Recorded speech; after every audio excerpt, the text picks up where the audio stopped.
Hi guys, Nick here again at Fairfield Garden Center. Hope you've been liking the videos so far. I have another one for you today.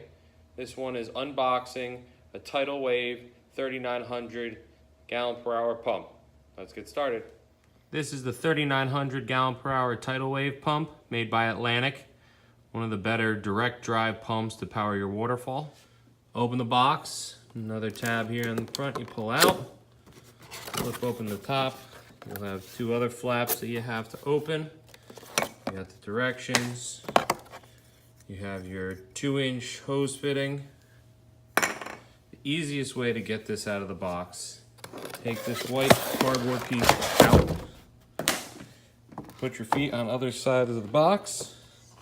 Hand on the handle, and you pull out. It's all right here. Screw the thread onto here, put your hose on there, and you're ready to go. If you would like to reach us, follow us on Facebook, just search Fairfield Garden Center. Follow us on Twitter at NJFGC. Follow us on YouTube at Fairfield Garden Center. You can also sign up for our emails at fairfieldgardencenter.com. Or if you have a question for me, my email is nick@fairfieldgardencenter.com. Thanks for watching. Have a great day.